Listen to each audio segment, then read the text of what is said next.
I'm sure most of you use Instagram this day and age. Whether you have a big following or none at all, it's just something most of society uses. Apparently the app has over 1 billion active users, which I find insane. I had about 300 followers at the time this happened. I live in a rural town, so I guess that's a lot for people around us. We don't know a lot of people outside of our districts. One night watching a movie, my phone vibrated. It said a girl named Holly started following me on Instagram. So I opened up Instagram to check out her profile. And she was this really gorgeous blonde girl with like 5,000 followers. She had about 50 pictures. They were all spaced out realistically as far as the dates they were posted. Usually when I get followers like this, I'll check to make sure they're actually legit. She got like 600 likes per picture and a bunch of comments from guys I assume she didn't even know, leaving hearts and drooling emojis and whatever. Then, I kid you not, as I was going through her page, before I even followed her back, she DM'd me.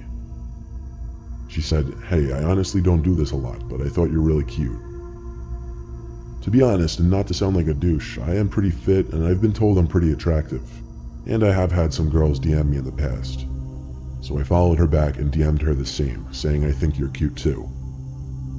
Then we went on to have a pretty long conversation, but it was going really well. We talked about fitness and what high schools we went to, and honestly it was great. She gave me her number, and we quickly got to setting up a meetup for the next night, which was a Friday night. We agreed we'd meet at a popular bar called Lucky's for a couple drinks. So Friday night, as the nerves are starting to kick in, I prepare myself for this little date. Never had I gone on a date straight from an Instagram DM, but this girl was downright gorgeous. I drove down to Lucky's and sat in my car in the parking lot, awaiting her call or text to let me know she was there. Eventually she did text me, but not to let me know she was there. She said her car broke down and she needed a ride. I had to reread it a couple times to be sure I was reading it correctly. I tried calling her, but she didn't accept the call. She texted me describing her location. I didn't answer just yet. I took one more good look at her Instagram profile, and it was definitely real. She had friends tagged in her pictures, commenting on her pictures, so I knew I wasn't getting catfished. I texted back on my way, and off I went. I drove down the quiet side roads towards the location she described. I made it, but it was a weird spot for her car to have broken down. I saw a car pulled off to the side of the road next to the woods. Actually, there were woods on either side of this road. The car had its hood open, so it had to be her. I tried calling, but it didn't go through. I looked at my phone and realized I had no bars here. I parked my car on the other side of the road and got out. As I walked over to her car, which was a black Nissan Altima, I realized I couldn't see inside of it at all. The windows were completely tinted black. I lightly tapped on the window and waited. No one opened the door, so I walked around to the front hood, just to see if she had attempted to do any work on the engine, I guess. As far as I could tell, she didn't. I was losing patience. I texted her, "Where are you? I'm about to leave." As I walked back to the side of the car, I noticed the driver's side window had now been cracked down. I knew for a fact they were all shut a minute ago. I called Holly's name, knowing someone had to be in the car now. As I walked a little closer to get a look inside, someone's fist reached out from the window, and they started signaling for me to come closer with their pointer finger. I felt my stomach drop, realizing it was definitely a man's hand. I told him in a shaky voice, "Get lost," as I ran back to my car. I sped away and made the first right turn off the street I could. Because of my constant glances in the rearview mirror, I eventually spotted a car with its lights off trailing behind me. I thought to do the same. I turned off the lights on my car and started making as many turns as possible, and eventually I did lose the car. When I got home, the profile had already blocked me, but I found out at a later date that that profile was in fact real, but that the girl in the pictures was hacked by some creepy dude, and I wasn't even this only guy's victim of whatever plan he had. I just hope everyone else was as fortunate as me.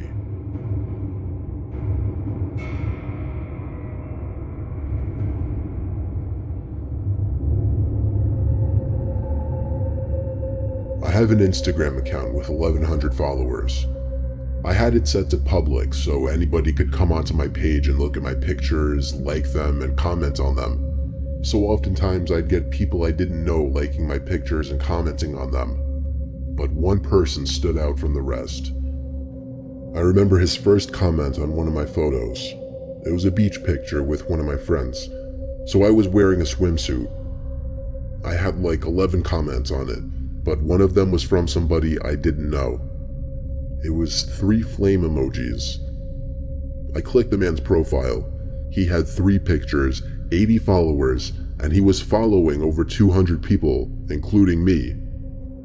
All 3 of his pictures were of him, selfies, which didn't look right given that he looked like he was 40 or 50. I didn't mind though, it's expected to happen to a certain extent. However, after that photo, it started becoming a thing where the man would just comment on every new photo I posted. One comment just said hot. This one was a little creepier honestly. But then 2 days later, after posting my next picture, the man didn't comment this time. Instead, he sent me a direct message.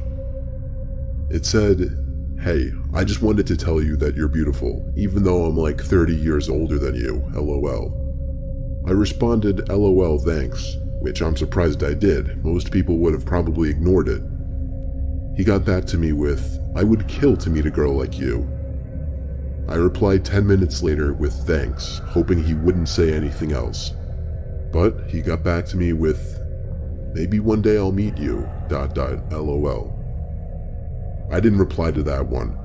I found everything about the guy creepy, but I didn't block him. I figured, why get rid of a free follow and likes? I hadn't heard from him until I posted a new photo. This one of my sister Carol and I in front of our house. The man commented quickly on the photo, saying, "You and your sister are so cute." Now it was becoming too much for me, so I removed the comment and blocked him. Later in the day, Carol and I were home alone. I was in the bathroom doing my nails, getting ready to go out. I noticed a car I didn't recognize pull up in front of the house through the window.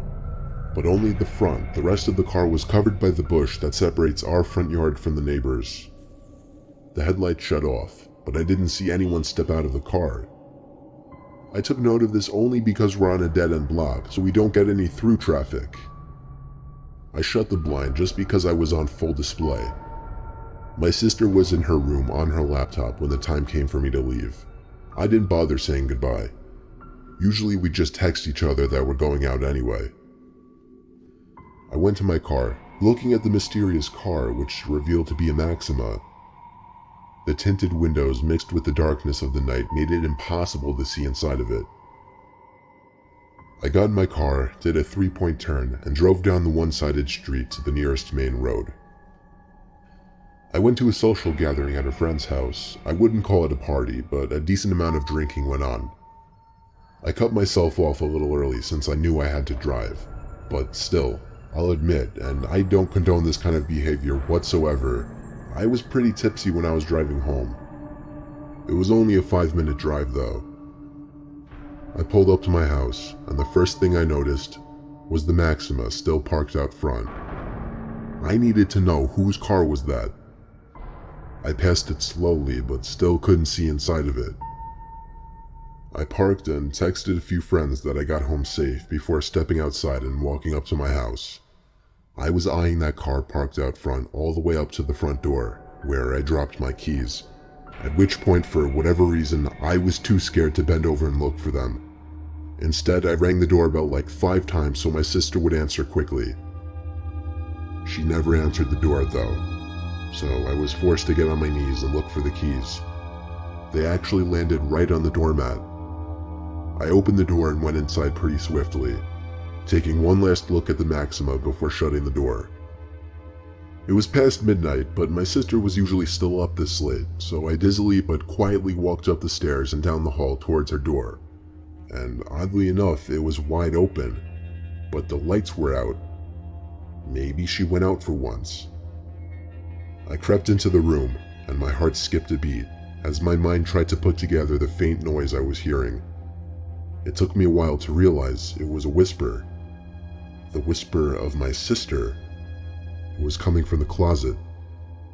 The closet was cracked open, and I saw my sister peeping her eyes through the crack.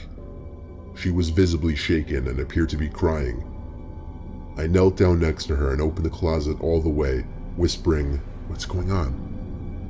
She didn't say anything though. She just kept putting her finger on her lips, telling me to be quiet. I tugged at her arm to pull her out of the closet, and when she was out, I pushed the closet shut quietly. This revealed my sister's room again, as well as somebody clear as day standing direct center in my sister's room. I don't know if he was facing us or not, but that didn't matter because we both wailed as we ran together. I felt the vibrations of the man stomping close behind us. We went straight for the car. I was able to lock the doors without even a second to spare before the man chasing us tried the door handle.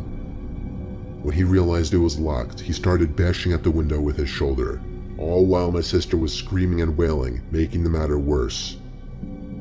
Through the intensity of the situation, I still was able to make the connection.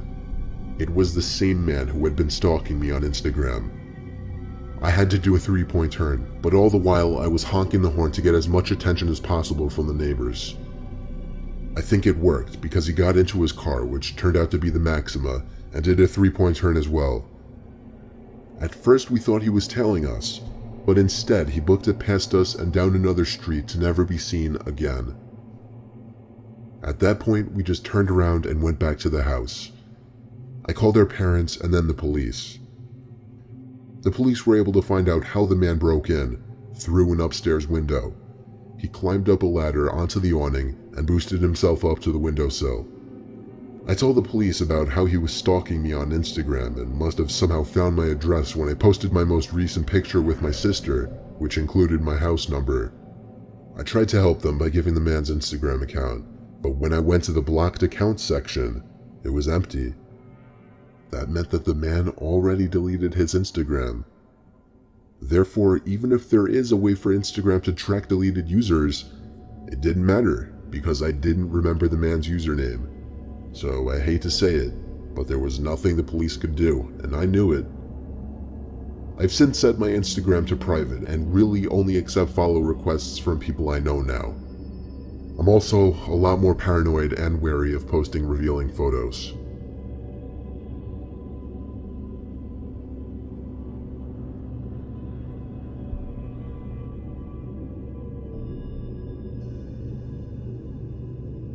I came across something recently that has been freaking me the hell out. Before I get into my discovery, let me just get into a little backstory that makes the discovery even more disturbing.